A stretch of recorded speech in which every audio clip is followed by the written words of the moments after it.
नमस्कार दोस्तों। आज हम लाइफ साइंस का जो हमने इससे पहले फर्स्ट पार्ट देखा था, इसके बाद हम आज जो है इसका सेकंड पार्ट देख रहे हैं, जिसमें कि हमने पहले पार्ट में आप लोग देख सकते ही है उसका थंबनेल है। तो हमने इसमें 51 नंबर से लेकर के 100 नंबर क्वेश्चन तक उसमें देखा था। इसके बाद हम ये नेक्स्ट पार्ट में देख रहे हैं, उसके जो बचे हुए क्वेश्चनों को इसमें देख रहे हैं हम। तो चलिए हम देखते हैं। और आप लोगों को बता दें कि इसमें हमने एमपी सेट का सिलेबस या फिर जो यूजीसी नेट के भी अभी फॉर्म डाल रहे हैं, आप लोगों में से जिसने भी नहीं डाला है तो आप लोग डाल सकते हैं। उसका भी सिलेबस हमने इसी चैनल पर उपलब्ध कराया हुआ है, और आप लोग इस चैनल से ज़रूर जुड़ें, चैनल को सब्सक्राइब ज़रूर करें और वीडियो को देखें, और वीडियो देखकर आप ज़रूर कमेंट करके बताएं कि आपको कैसा लगा। तो चलिए हम प्रश्न नंबर देखते हैं 101। तो जैसा कि आप लोग देख सकते हैं, ये है 101 नंबर क्वेश्चन। तो इस प्रश्न में दिया गया है कि ऑक्सीजन का एल्वोलाई से फुफ्फुसीय धमनियों में रुधिर के अंदर संचलन होता है। The movement of oxygen from alveoli into the blood in the pulmonary capillaries is done by. अगर हम इसमें ऑप्शन की देखें तो इसमें फर्स्ट ऑप्शन जो है वो सक्रिय परिवहन के द्वारा, सेकंड ऑप्शन इसमें दिया गया है सुविधाजनक विसरण के द्वारा, या थर्ड ऑप्शन है इसमें निस्यंदन के द्वारा, या फोर्थ ऑप्शन है निष्क्रिय विसरण के द्वारा। तो अगर हम इस तरह से इसके करेक्ट ऑप्शन की बात करें तो इसका जो करेक्ट ऑप्शन होगा वो डी ऑप्शन करेक्ट ऑप्शन होगा। चलिए, तो इसके बाद हम देखते हैं 102 नंबर क्वेश्चन।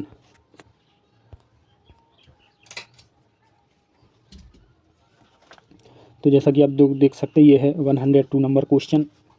इसमें पूछा गया है कि ग्लूकोज का पुनः अवशोषण होता है।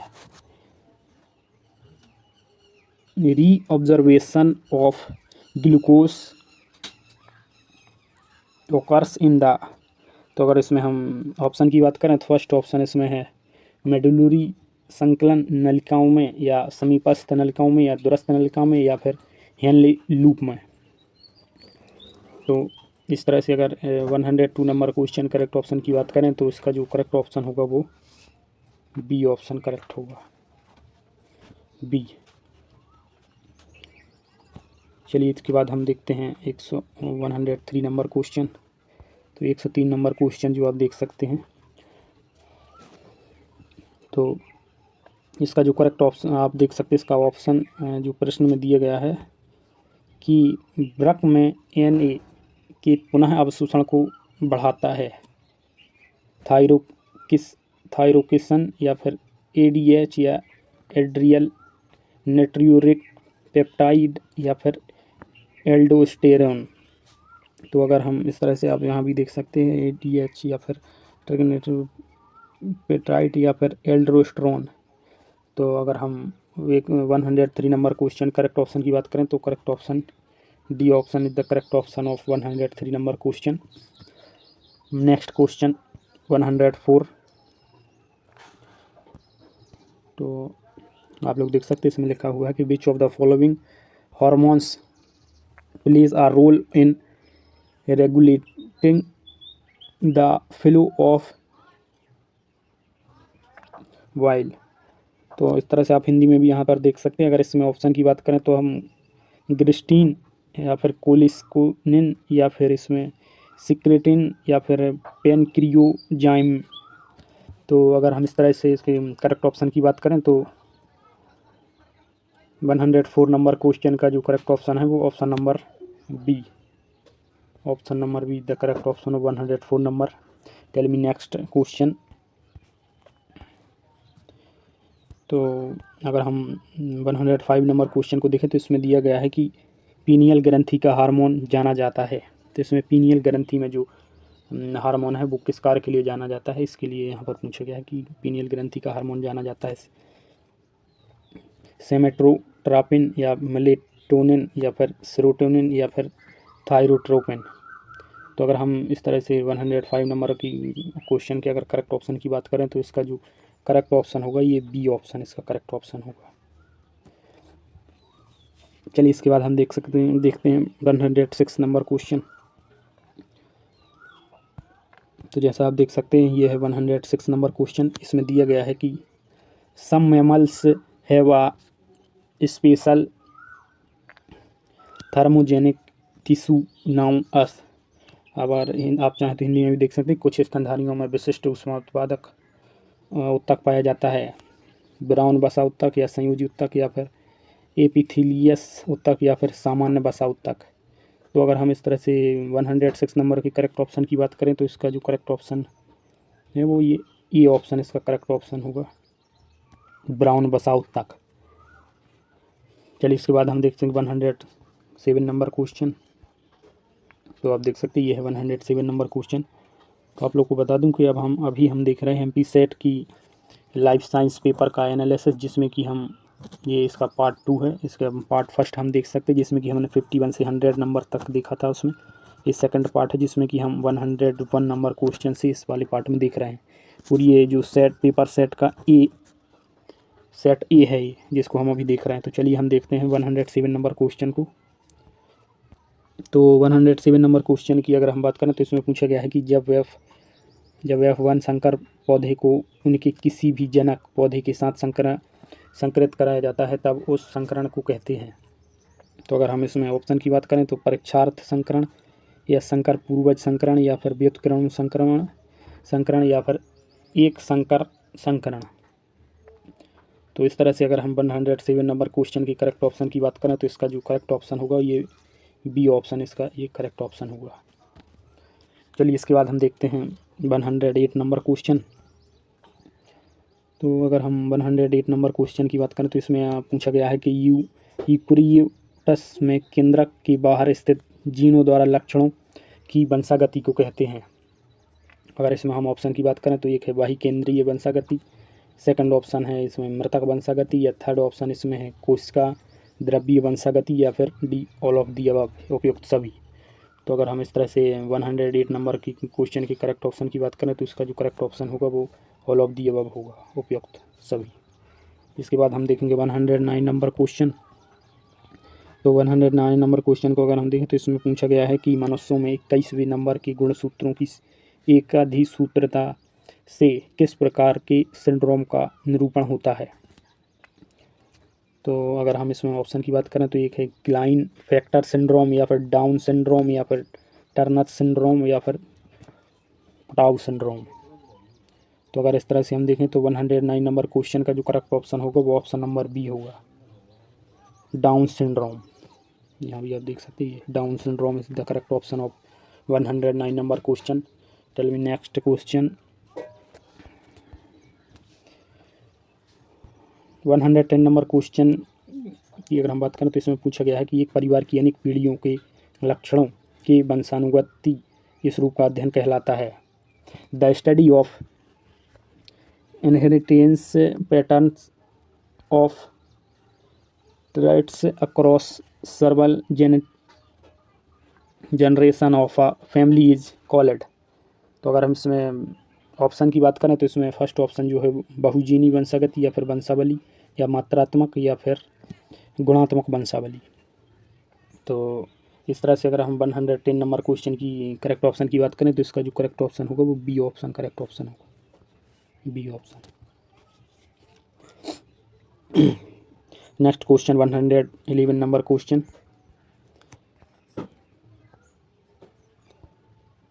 तो आप देख सकते ये है। तो इसमें मिलान करने के लिए दिया गया है, जिसमें कि अगर हम देखें तो इसमें मिलान करने के लिए आया है। इसमें ये बहु प्रभाविता, सेकंड में प्रभाविता, फिर बहुजीनी वंशागति या सह प्रभाविता। तो ये है जो हैं शब्दावलियाँ दी हुई हैं। तो इस तरह की जो मेन कीवर्ड्स होते हैं सब्जेक्ट में उनको आप अलग से वो बनाएं, उसमें अलग से देखें, ताकि इस तरह के जब मिलान करने के लिए आए तो हम उसका सही मिलान कर सकें।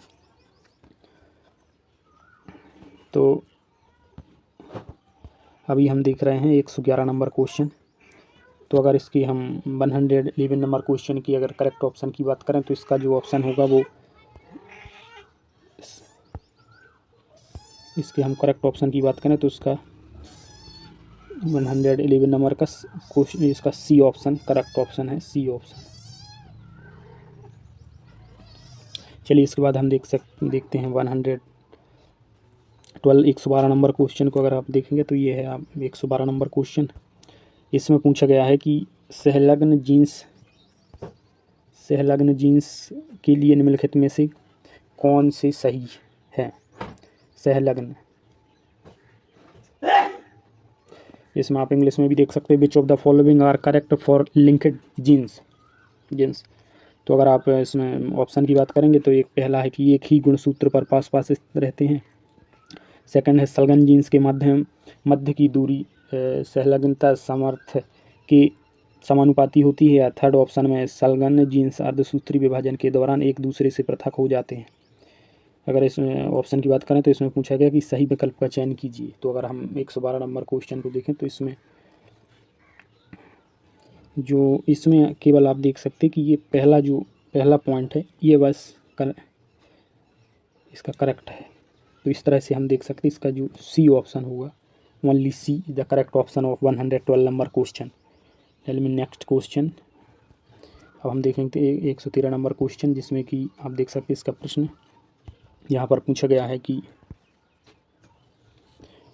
पुनर्योजन एवं संलग्नता के संबंध में सही कथन का चयन कीजिए।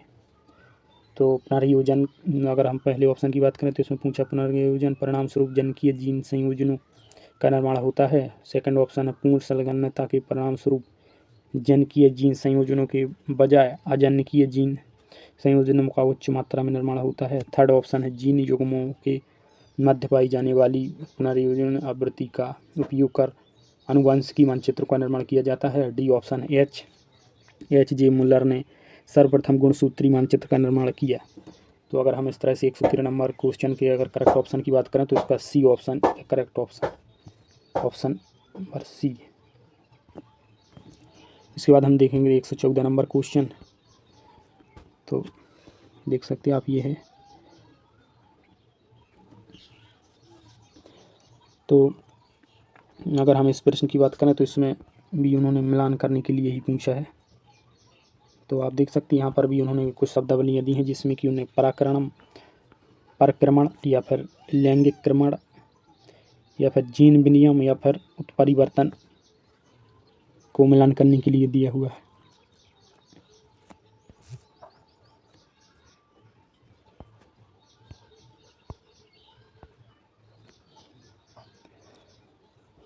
तो अगर हम इस ऑप्शन की बात करें तो इसका आप देख सकते हैं कि हम इसका मिलान करके देखते हैं। तो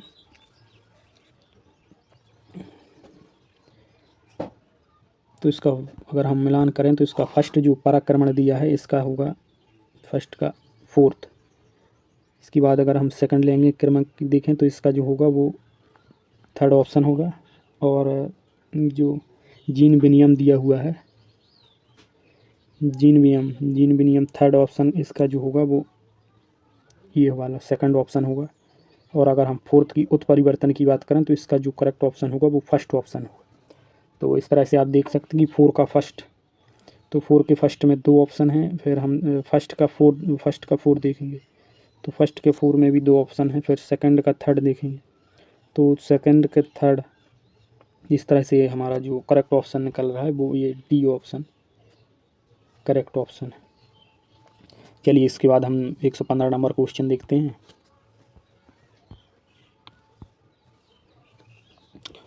तो आप देख सकते ये है 115 नंबर क्वेश्चन। इसमें पूछा गया है कि कोरोलस लीनियस द्वारा प्रस्तावित नामकरण की दो नाम पद्धति से उपलब्ध नाम संबंधित हैं अंतर्राष्ट्रीय पहचान से, या एक वंशीय और एक विशिष्ट नाम से, या एक वैज्ञानिक और एक अवशिष्ट नाम से, या दोनों नाम वर्गी की विधों द्वारा दिए जाने से।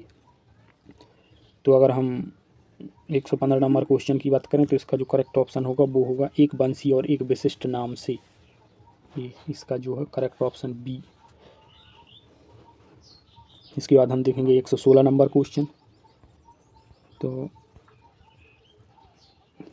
देख सकते हैं ये है 116 नंबर क्वेश्चन।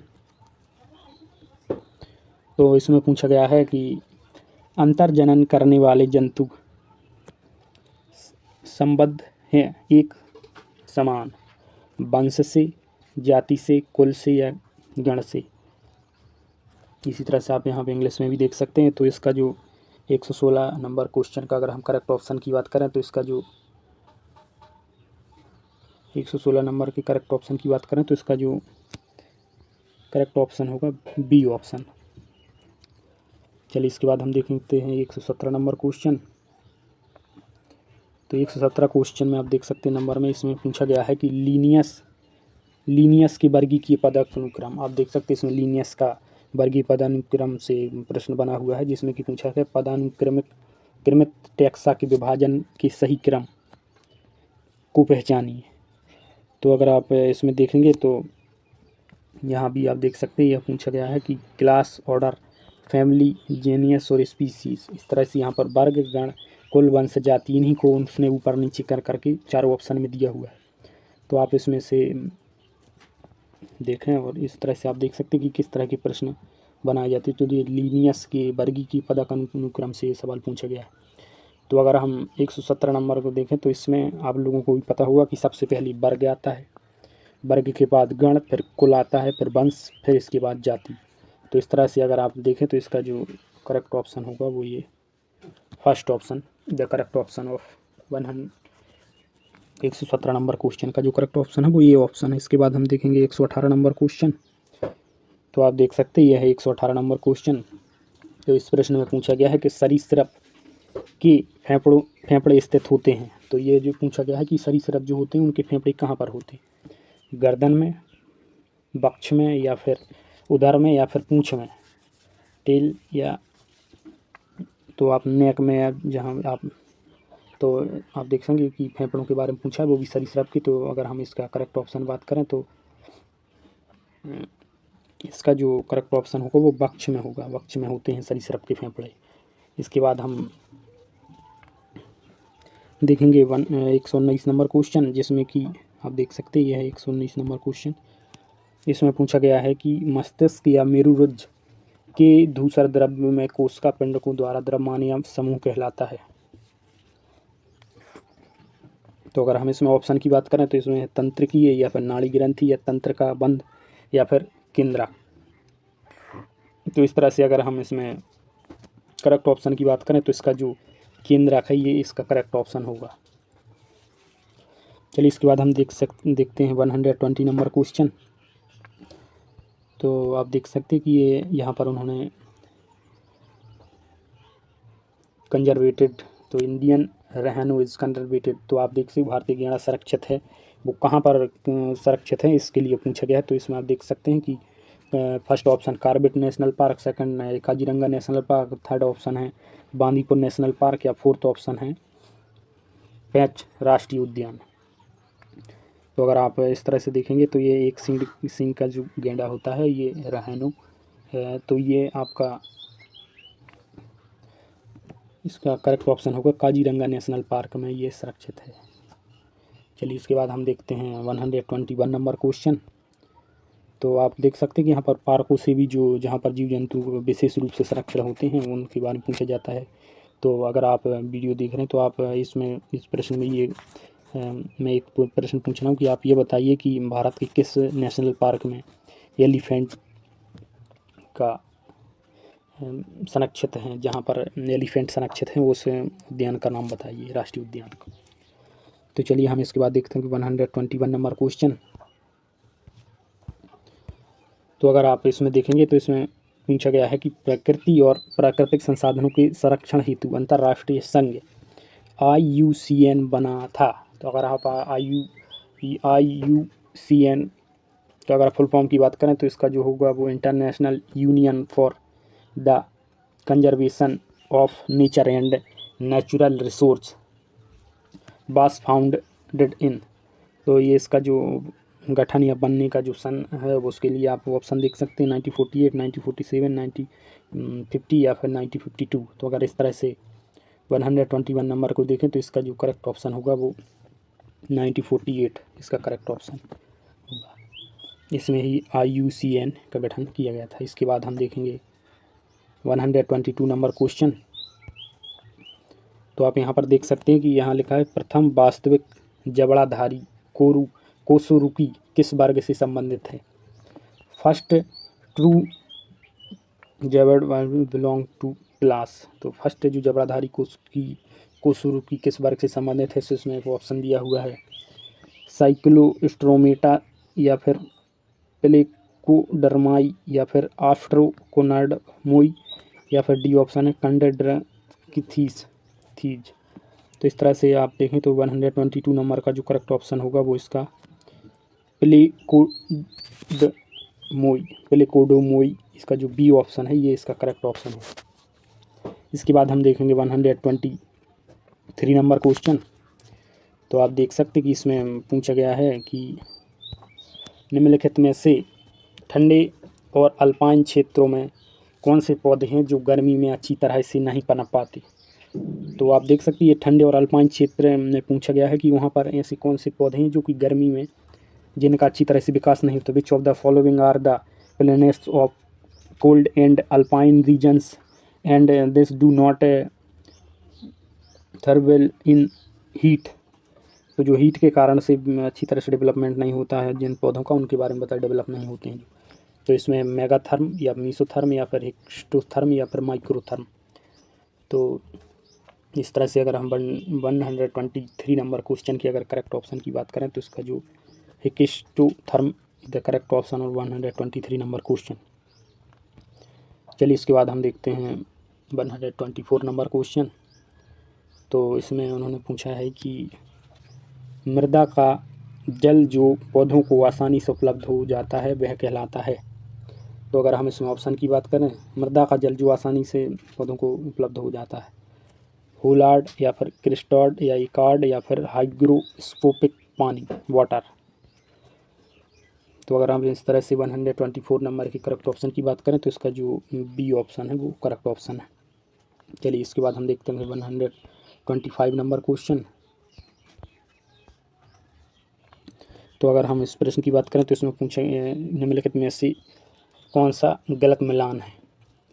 तो ये 125 नंबर क्वेश्चन में 4 ऑप्शन दिए हुए हैं और उनका जैसे कि आप देख सकते केमेंसिलिज्म या फिर अमेसिलिज्म या फिर परभरण या फिर प्रोटोकोऑपरेशन, ये 4 शब्दावली दी हुई हैं और इनके बारे में यहाँ पर बताया गया है और आपको यह बताना है कि इसमें से कौन सी एक व्याख्या इसमें से सही नहीं है।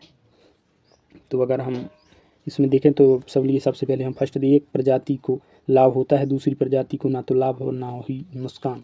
सेकंड में अगर हम देखें तो इसमें लिखा है एक जाति को हानि होती है और दूसरी को लाभ होता है। थर्ड में देखें तो एक प्रजाति दूसरी प्रजाति को मारती और खाती है। और फोर्थ देखें तो दो प्रजाति एक दूसरे के साथ अनुकूल रूप से इंटरेक्ट करती हैं। तो अगर इस तरह से हम देखें तो जो 125 नंबर क्वेश्चन है इसका जो करेक्ट ऑप्शन होगा वो option number B the correct option of 125 number question. Amensalism जो है एक प्रजाति को हानि होती है और दूसरी को लाभ होता है, यह कथन इसका जो है यह कथन गलत है इसका। तो इस तरह से इसका करेक्ट ऑप्शन बी ऑप्शन होगा। तो चलिए हमने इसमें देखा और आप लोग कमेंट करके ज़रूर बताएं कि आपको वीडियो कैसा लगा और इसी तरह की वीडियो देखने के लिए आप चैनल को सब्सक्राइब जरूर कर लें और कमेंट करके ज़रूर बताएं कि आप लोगों ने अभी जो MP सेट का फॉर्म भरा है कि नहीं भरा। और आप लोग चाहें तो UGC नेट के भी अभी ऑनलाइन फॉर्म भर रहे हैं तो आप लोग उसका भी फॉर्म भर सकते हैं।